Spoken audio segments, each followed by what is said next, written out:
Okay, so today we are going to look at our next chapter, which is domain name system. Okay, so DNS is one of the protocols yang ada di application layer, right? So basically, this is one protocol that is assisting other protocols when communicating and using the internet protocol. So kita tengok selalunya dalam internet protocol, dia punya field adalah menggunakan IP address. So IP address ni tujuan dia adalah untuk uniquely identify the connection of a host to the internet. Right, tetapi untuk humans, bila kita guna IP, dia adalah agak sukar untuk kita ingat. So humans lebih senang untuk remember words ataupun names. Jadi DNS digunakan untuk resolve the relationship between a domain name and an IP address. So basically dia map a name to an address or addresses. Okay. So like I said, DNS ni banyak membantu protokol-protokol lain dekat application layer. So for example lah, katalah kita akan gunakan file transfer protocol. Okay, so the user dia akan gunakan nama, for example ftp.uitm.edu.my for example. Jadi basically dia sedang cuba untuk access the file transfer protocol server of UITM. Jadi bila kita paskan daripada application layer turun kepada network layer, kita nak letakkan suatu IP address dalam header IP, tetapi kita hanya ada the domain name of the FTP server dekat application layer. Jadi kita memerlukan DNS untuk map daripada ftp.uitm.edu.my ni kepada suatu specific IP address. Okay, so daripada user yang menggunakan host name ni untuk protokol FTP akan gunakan the services of the DNS. So dia bagi nama ftp.uitm.edu.my kepada DNS client. Okay, dan DNS client yang bertindak sebagai resolver, dia akan buat query ataupun pertanyaan kepada DNS server. DNS server ini kita anggap suatu authority yang mungkin tahu apakah the mapping between FTP dengan sesuatu IP address. Alright, then DNS server ni nanti kita akan tengok kalau dia tak ada simpan record, dia akan tanya server yang lain. Tetapi kalau dia ada simpan record dan dia tahulah okay, apa IP address yang map kepada domain name ftp.uitm.edu.my, dia akan reply dengan a DNS response. So DNS client ni pun akan simpan jugalah, dia akan cachekan. Oh, so selepas ni kalau ada application lain yang gunakan domain name dan perlukan IP, saya boleh jawab. So seterusnya dia pun bagi jawapan kepada the relevant protocol yang nak gunakan. In this case is your FTP. Jadi ni dekat application layer, bila dia nak paskan kepada transport layer dan IP layer di bawah, dah dapat the specific IP address. Okay, just like IP addresses need to be unique, the name that map to the IP address also kena be somewhat unique. Okay, tambahan pula options perkataan yang related dengan sesuatu nature of organisation mungkin tak begitu banyak. Jadi kita kena ada satu cara untuk organize nama-nama ni untuk domain name supaya they uniquely describe the different hosts yang map kepada the unique IP addresses. Okay, so ada cara untuk kita organize nama-nama ni. Okay, satu yang simple lah ataupun kita panggil flat, atau satu lagi cara yang akan make sure that these names walaupun mempunyai perkataan yang sama, tetapi dari segi relationship dia akan jadi unique. So kita susun dalam bentuk hierarchical. Okay, so kita tengok yang hierarchical dululah. Basically, you can compare nantilah macam mana keadaan a flat namespace. So, untuk hierarchical namespace, kita ada beberapa part Okay, contohlah tadi kita ada ftp.uitm.edu.my. So ada beberapa part which is ftp.uitm.edu.my. Okay, so kita tengok daripada hujung dahululah. Sebenarnya itu dipanggil the first part. So selalunya yang hujung tu it defines the nature of the organisation. Okay, alright. Then mungkin selepas tu the country, okay, yang macam contoh kita tadi .my dahulu, it defines the country, and then edu defines the nature of the organisation, and then the third part adalah you punya name of the organisation, and then dalam organisation tu ada part which defines the specific server inside that organisation. So dia disusun tu ada beberapa cabang lah. Okay, kita boleh tengok kalau dari segi graphical dia seolah-olah seperti an upside down tree. Okay, so di mana yang paling atas adalah dia punya akar or root. So dekat setiap level ni kita panggil ni sebagai label. For example, level pertama kita ada label for the nature of the organisation, ARPA, COM, EDU, org dan sebagainya. So it could be also here the country. Okay, kemudian dekat setiap nature of the organisation kita boleh pecahkan pula kepada the organisation itself. Okay, so level kedua mungkin the organisation. Then dalam organisation itself dia boleh tambah pula dia punya own prefix ataupun the actual server, dan dia boleh ada cabang lah, ada daun-daun. Okay, jadi bila kita ada hierarchical namespace ni okay, so katalah di sini organisation UITM, di sini juga adalah organisation USM, for example UTM, dan semua organisation ni ada FTP server. So they can add FTP di sini, tetapi disebabkan hierarchy dia menjadi unik juga. So ftp.uitm, ftp.usm, ftp.utm. Jadi cara penyusunan hierarchical tu make sure that all the domain namespaces, although they might contain the same words, but if they are organized hierarchically, they can make sure the domain namespace will never be the same. Okay, so samalah relationship dia dengan mapping kepada IP address yang unik. Okay, back to the tree. Jadi bila kita ada label dekat setiap level, alright, cara kita baca adalah kita start dengan dia punya daun lah. So daun naik sehingga ke akar, dan setiap satu label ni kita separatekan dalam bentuk format domain namespace tu, separatekan dengan dot lah, ataupun full stop tu. Okay, so baca dia daripada sini, katalah A dot B dot C dot D dot E dot F. Okay, dan the N adalah a null value. Null value ni refer kepada root, dan selalunya kita baca kalau human, kita tak adalah com dot tempat kosong lah, kita just baca .com for example. Okay, okay, so this is one example lah. Okay, so yang anak ataupun daun dia adalah challenger. So challenger.atc.fhda.edu. Dan sebenarnya sini ada dot dan null string di sini untuk menandakan this is the highest hierarchy. So that leads us to the definition. Okay, so kita ada fully qualified domain name.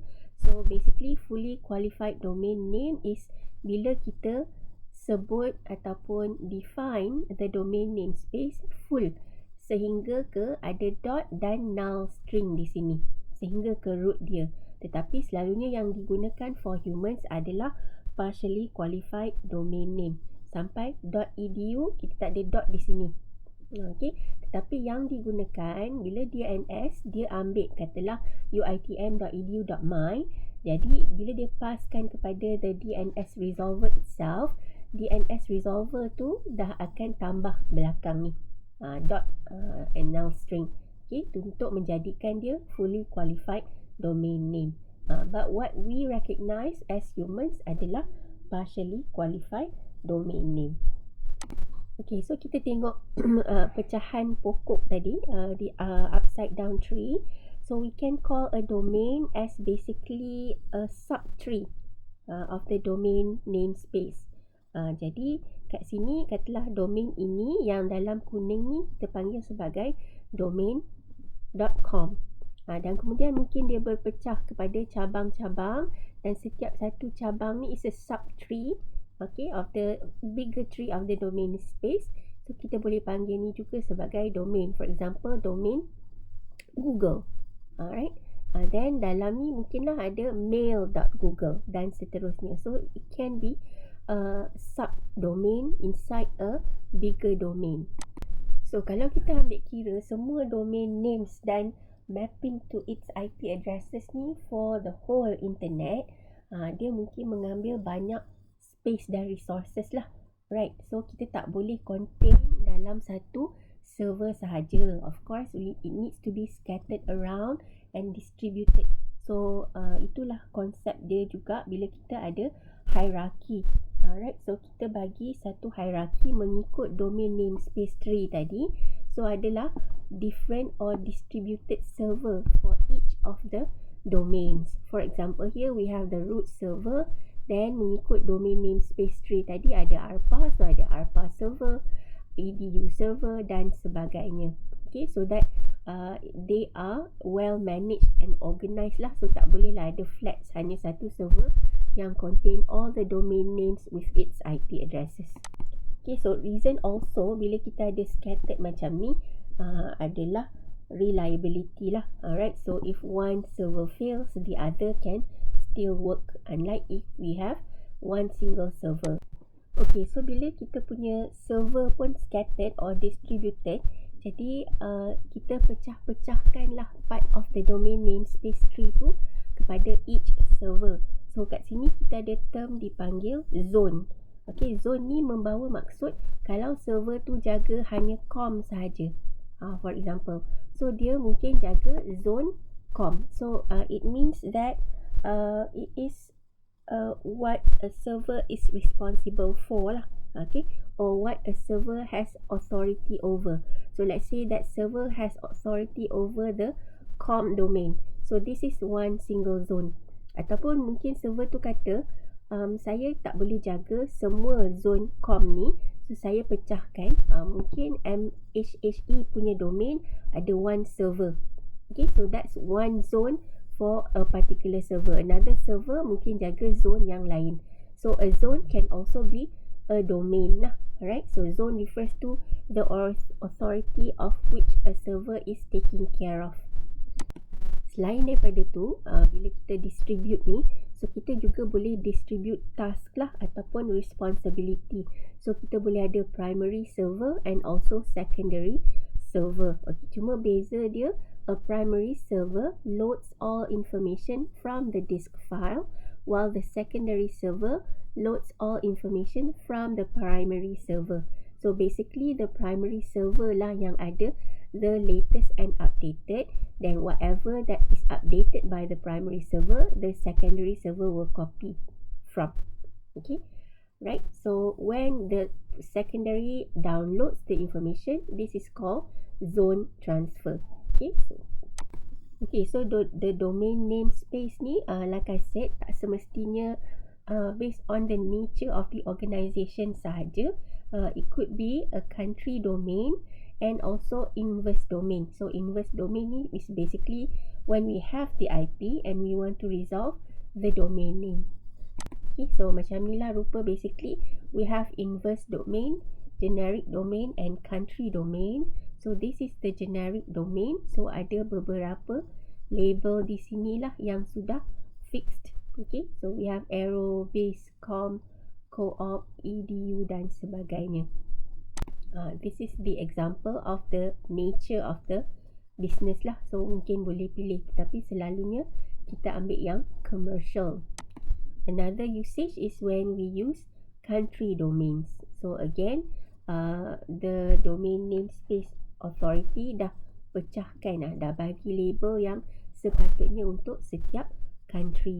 Okay, so for inverse domain pula, it's basically like I said, when we have IP address and we want to resolve it to a particular domain name. Okay, so like nama dia, it's a inverse domain. So kalau kita ada IP, for example di sini 132.34.45.121. Right, so kita tahu bahawa the first byte, the second byte selalunya adalah the network ID. Jadi sebenarnya when we want to read it on the point of view of the domain namespace tree, dia adalah juga inverse lah. Kita terbalikkan daripada yang paling spesifik kepada yang less specific. Okay, so sama juga macam IP132 tu is basically the network portion kan, network ID. So dia berada di atas lah. Okay, so 121 ni yang paling spesifik. .45.34.132. And cara dia baca dari segi point of view of the DNS tree is then dia ada label in address, which is short for inverse address, and the higher label is ARPA lah. So yang ni memang kita kena follow lah. Jadi bentuk dia adalah seperti ini dari segi fully qualified domain name. So format ni akan digunakan untuk hantar DNS message to resolve to a domain name. Okay, so nanti kita boleh tengoklah penggunaannya selepas ni. Okay, so the word resolution refers to mapping a name to an address or an address to a name. Okay, so it's called a name address resolution. So it can go both ways lah.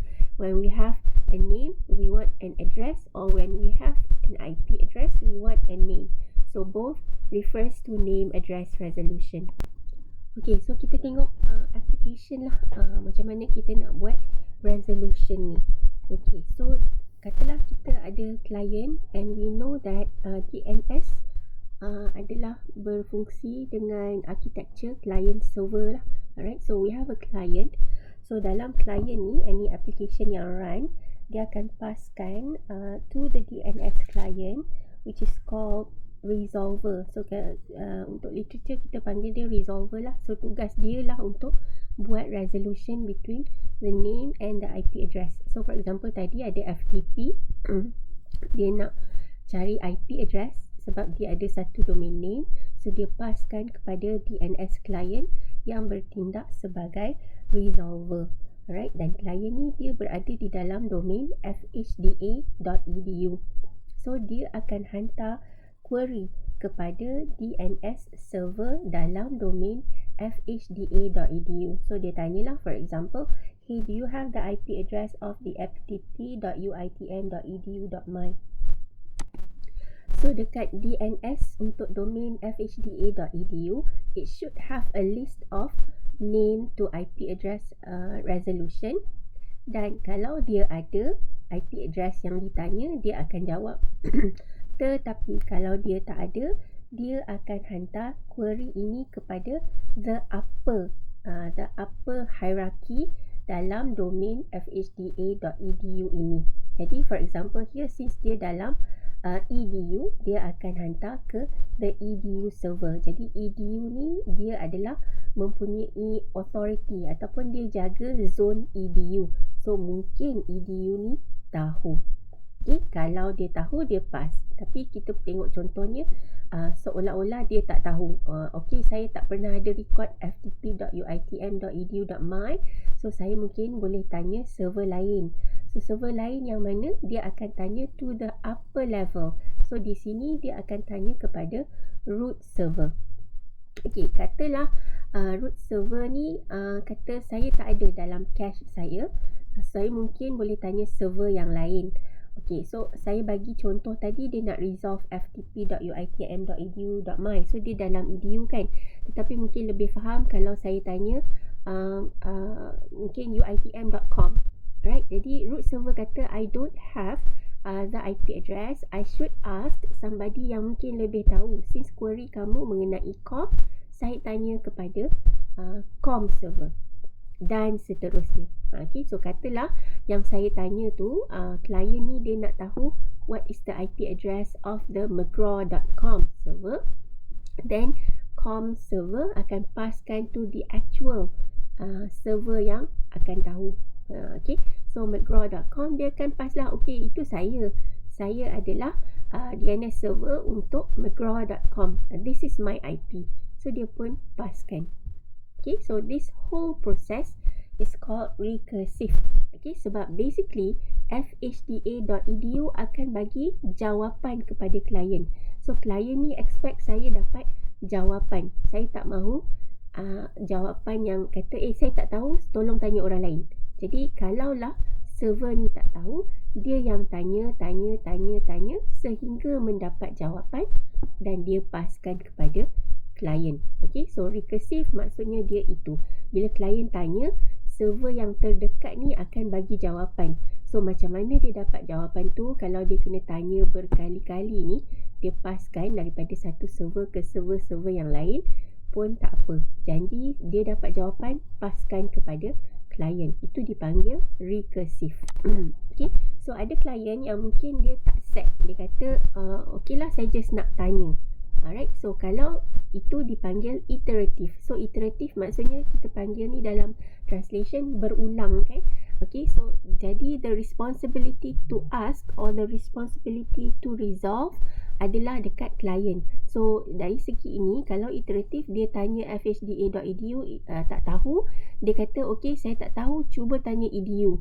Klien pula, the client resolver yang kena tanya. Kalau edu kata tak tahu, okay, dia kata I have the IP address of the root server, cuba tanya root server. Dan dia akan tanya benda ni berulang sehingga dia sendiri dapat jawapan. So itu adalah iterative resolution. So choice ni ada dua lah, recursive dan iterative. Is being set by the client how it wants to send the query and get the answer.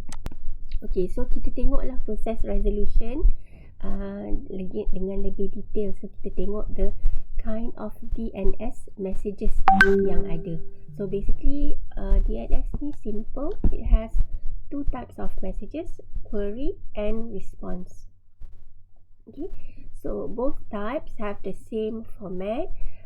Then dia ada header and question. The response message consists of header, question. So tadi ada question dan dia bagi jawapan sekali, answer records, authoritative records and additional records if any.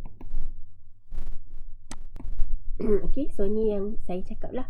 Maksudnya both have header and both have question section. Cuma untuk response dia akan ada the answer lah. Alright. So what's the header format? So we have identification. Okay, so identification is basically used as a reference lah. Jadi kalau ada satu query dan ada identification number, jadi orang yang respond tu akan gunakan identification number yang sama. So different query will have a different identification number. So depends on the platform lah, macam mana dia generate identification ni. Right. Okay, so next we have flags. Okay, sekejap lagi kita akan tengok. Then we have the number of question records. Okay, so basically ada berapa yang kita nak resolve lah. So kalau dalam query dia akan letak lah the number of question records. And then kalau dekat response dia also akan letak the number of answer records, authoritative records and additional records. Jadi untuk query yang ini semua all zeros. Untuk response baru ada value. Okay, let's get back to the flags tadi. So yang ini flags ni. Okay, so first we have the QR or query or response. So this is one bit which basically differentiates whether this is a query message or a response message. So kalau nilai dia kosong, it's a query. If it's 1, then it's a response. Then we have 4 bits of opcode. Okay, so ini defines the type of query or response, sama ada it's a standard, inverse or a server status request. So 0, 1 dan 2 mempunyai maksud dia lah. Yang ini. Then we have AA, which stands for authoritative answer. Okay, so when it is set, to 1, it means that the name server is an authoritative server. So authoritative server maksudnya dia mempunyai zone file untuk zone tersebut lah. Maksudnya saya tahulah jawapan ni, bukan saya ambil daripada server lain, bukan saya query yang lain. So I'm the authoritative server. Then we have TC, which is short for truncated. So this is also 1 bit. So kalau value dia 1, it means that the response was more than 512 bytes. Okay, so ini depends kepada transport layer yang digunakan oleh DNS lah. Right, so sebab selalunya kita gunakan DNS dekat UDP, but you can also use TCP as the transport layer. Jadi kalau untuk UDP maksudnya lebih daripada 512 ni, bila dia nak paskan to the transport layer, it needs to be truncated. Right. Then we have recursion desired. So like I said, tadi kita ada recursive ataupun iterative resolution. So kalau client tu kata I do not want to get reference to the next server yang tahu, I want you to do the resolution and give me the answer. Then dekat sinilah client akan letak RD sebagai 1. So when it is set or value of 1, it means the client desires a recursive answer. Right, so bila kat response message nanti, maksudnya server ataupun the domain server tahulah dia yang kena buat recursive resolution. Okay, next is RA, ada kaitan dengan RD tadi. So RA stands for recursion available. When it is set to value 1, it means that a recursive response is available. So this is only set in the response message.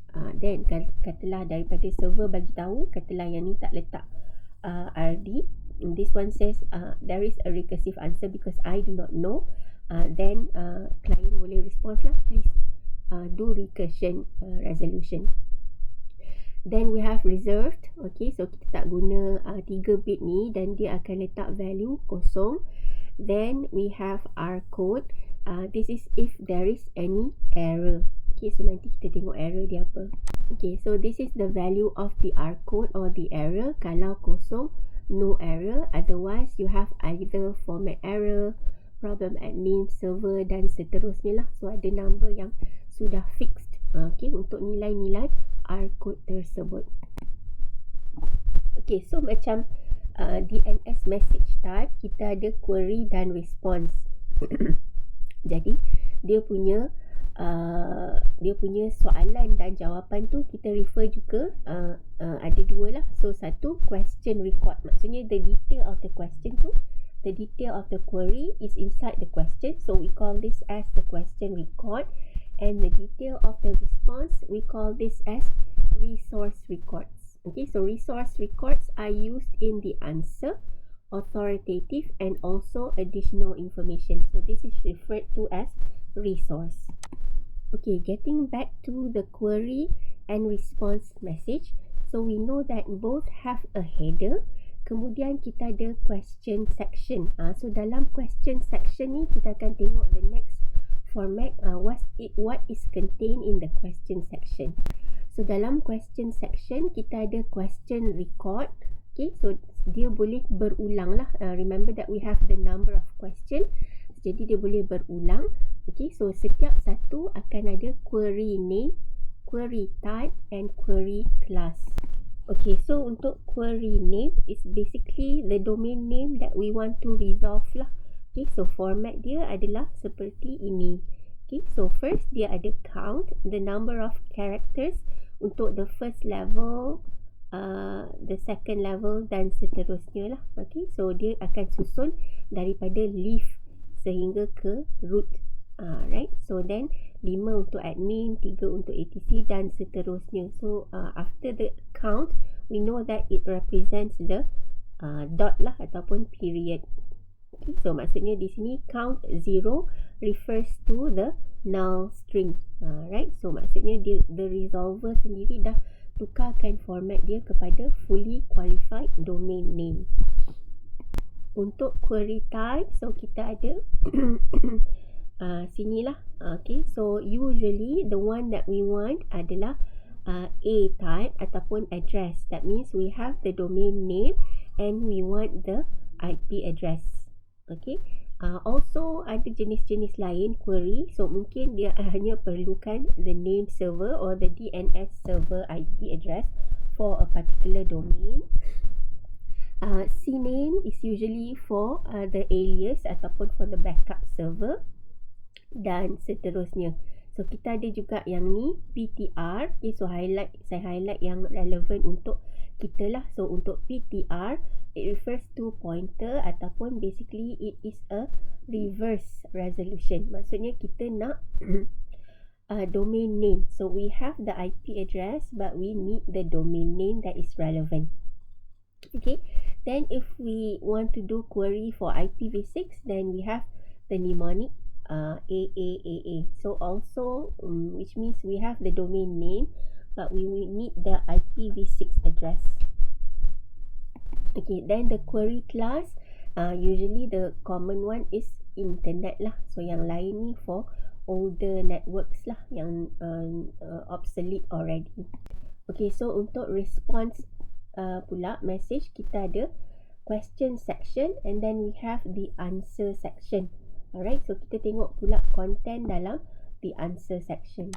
So format ni juga digunakan sebagai satu entry dalam the DNS server lah. Right, so detail ni semua disimpan dalam DNS server punya cache dan itulah cara dia reply. So dia ikut format ni untuk reply dalam response message DNS.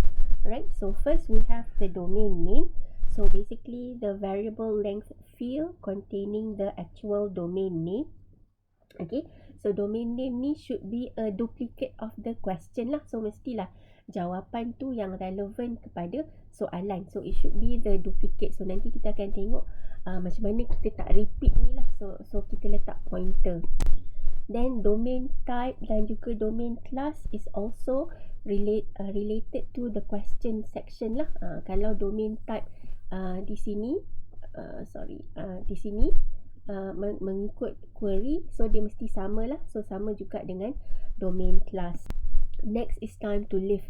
Alright, so server yang bagi jawapan akan bagi masa lah, berapa lama you should consider this to be valid. Jadi klien yang terima jawapan ni dia akan simpan mengikut time to live itu sahajalah. So selepas tu dia akan flush daripada cache dan tanya semula. Alright, then we have resource data length.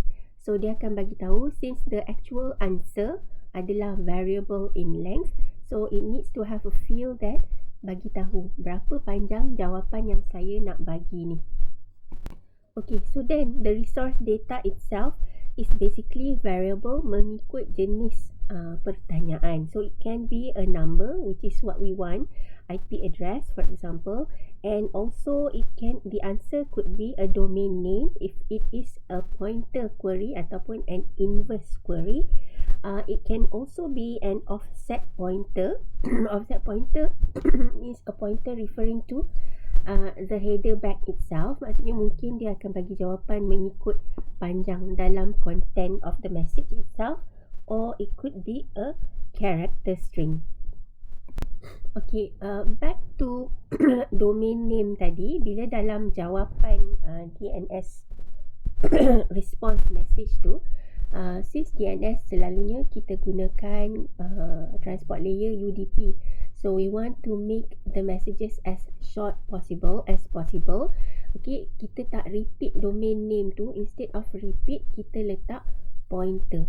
Okay, so for efficiency, DNS defines a 2-byte offset pointer that points to a previous occurrence of the domain or part of it.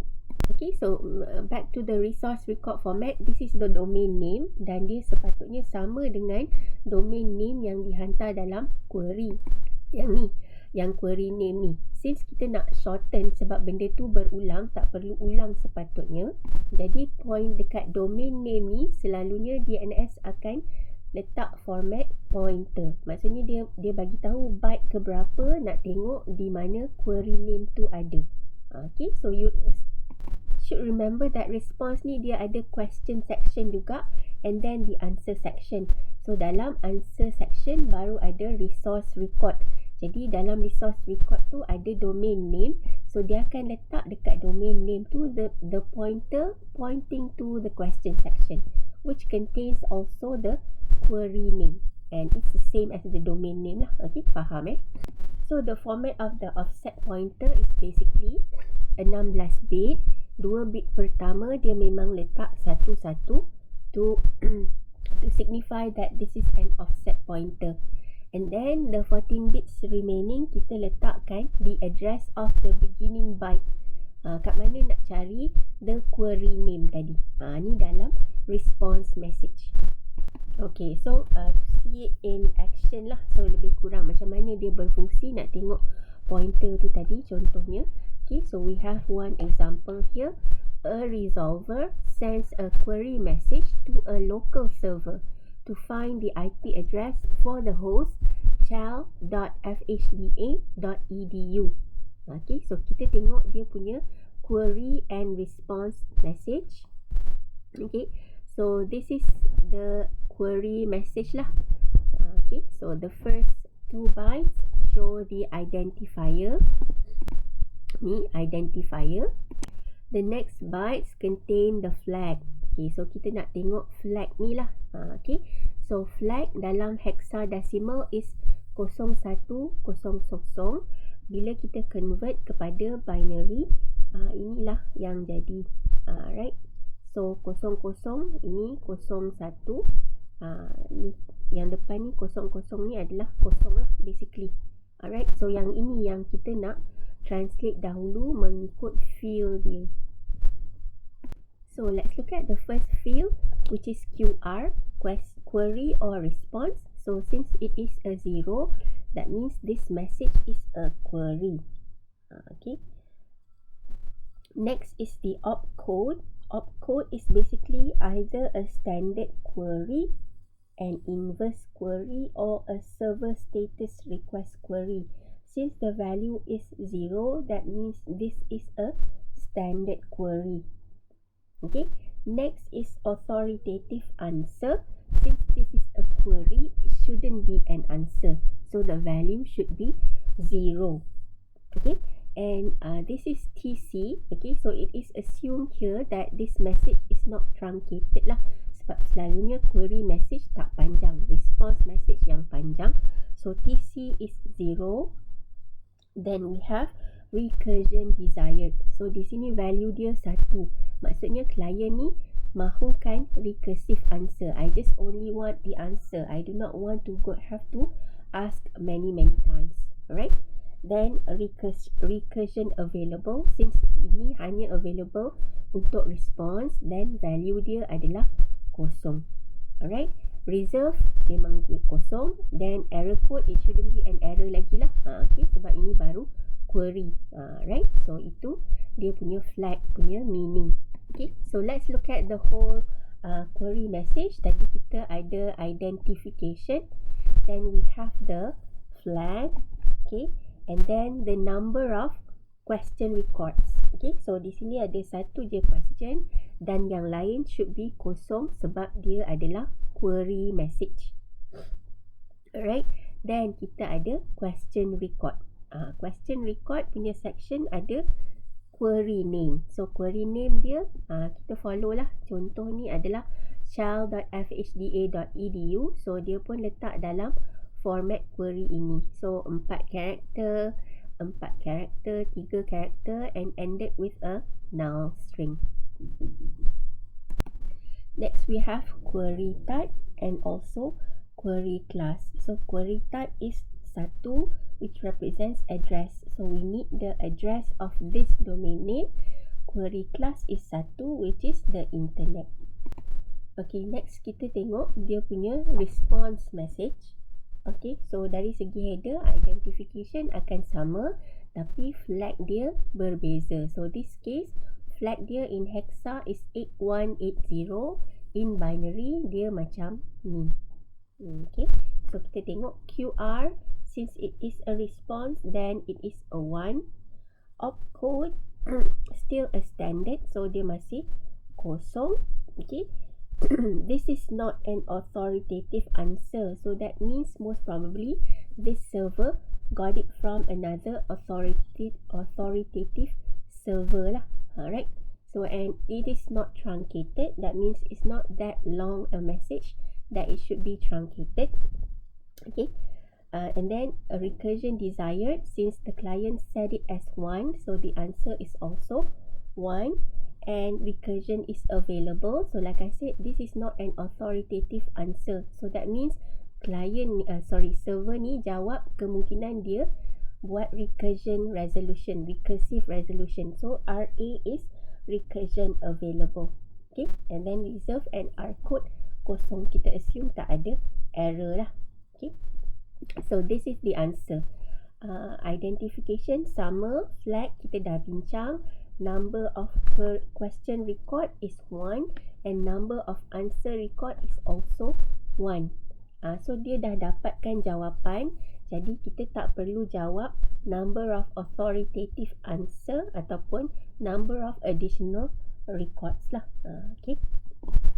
So kalau dia bukan recursive, kalau dia iterative, di sini mungkin dia akan bagi the authoritative server supaya client or the resolver boleh buat iterative query, iterative resolution. So dia bagilah beberapa authoritative server, maksudnya dia akan jawab saya tak tahulah, boleh tanya server-server ini.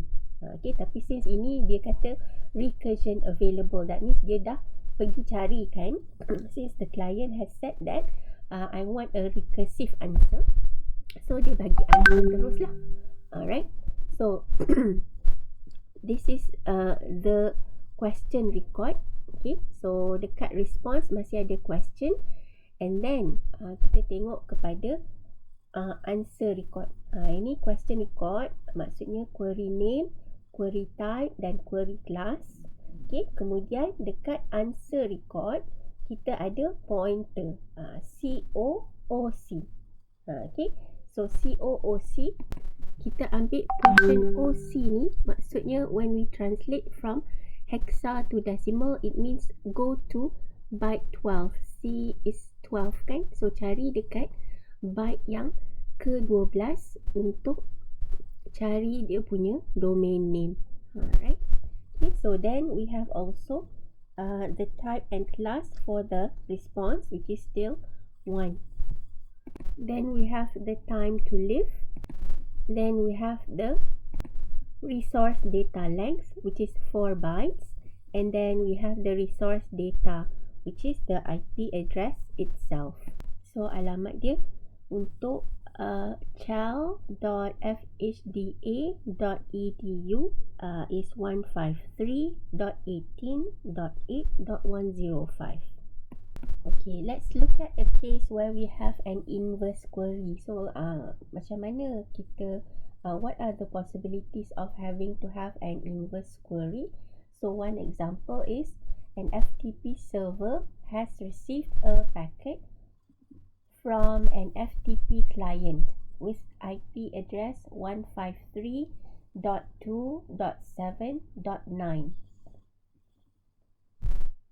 So the FTP server wants to verify that the FTP client is an authorized client. It can consult a file containing a list of authorized clients, but the file consists of only domain names. Right, so now we want to verify what is the domain name of this IP 153.2.7.9 because dia nak refer kepada list of authorized clients ni. Right, jadi dia perlu buat an inverse query. The FTP server asks the resolver or the DNS client to send an inverse query to a DNS server to ask for the name of the FTP client. This is the example query message sent by the FTP server. So first we have the identification. So one number 1200 and then the flags. So nanti kita tengok flags. Then we have the number of question record is 1. Yang lain kosong sebab it's a query message. Then we have the actual IP address. Okay, jadi dia mestilah dalam bentuk inverse lah. Okay, so alamat dia sebenarnya 153.2.7.9, tapi kita reversekannya menjadi 972 dan 153, then tambah inverse address. In address ni inverse address, then ARPA. So like we see in the inverse address tree domain, kan? Inverse address punya domain tu mesti ada root dia adalah ada inverse address di sini. Next query type adalah 12, which is it is a PTR query. Okay, query class adalah internet lah, masih lagi internet. Next kita tengok flags tadi. Flags dia adalah 0900 in hexa, in binary. This is the value. Okay, so QR untuk query response is kosong since it's a query. Opcode is 1. So this stands for inverse. Okay, so yang ni semua kita dah faham lah. Alright. Next kita tengok the response. Okay, so response untuk query ini. Okay, so kita tengok flags lah dahulu. Dalam hexa 8D80, dalam binary macam ni. Okay, so we have query kosong, response 1, opcode masih sama since this is an inverse query and an inverse response. Authoritative answer, so it's coming from the authoritative answer lah. In this case tadi kita tengok contoh where it is 0. Yang ni kita assume that it is an authoritative answer since it only needs to query the DNS server. Okay. So recursive desired sama, right? Dan yang lain pun sama. Okay, then kita tengok pula the whole response message. Okay, so number of question record 1, number of answer record 1. Okay, since it is an authoritative answer, so dia tak perlu authoritative server pun lah. Alright, then this is the question record. So question record ada query name, query type, query class. Then again untuk answer record, resource record, kita ada domain name. Still it leads to a pointer pointing to the question record, query name. Alright. Okay, then also kita punya answer type and answer class sama. Okay, then we have the time to live, and then the characters for the answer, dan seterusnya the actual answer, the resource data. So jawapan untuk IP address tadi 153.2.7.9 adalah mhhe.com. Right, so that's the answer. Okay, so selalunya mungkin kita tak tengok the actual whatever question response yang ada, tetapi we know how to use lah selalunya. For example, contoh di sini we can use in Windows and Unix we can use the command ns lookup. Right, so basically your client, your host or your resolver akan cari dalam cache dia. Kalau tak ada, dia query your DNS server, your local DNS server first, right? So basically this is how you send the query, ns lookup contoh. Tapi untuk protokol-protokol yang lain, dia akan guna proses yang kita tengok tadi lah untuk query the DNS server and also receive the message, receive the response from the related or the authoritative server.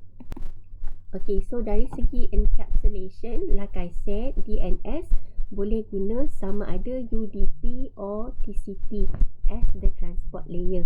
Alright, so in both cases, the server uses the well-known port of 53. Alright, so selalunya as we know lah, UDP is used for short communications. So if the response message is less than 512 bytes, then you use UDP. Okay, if it is more than 512 bytes, it's either truncated or you use the TCP connection.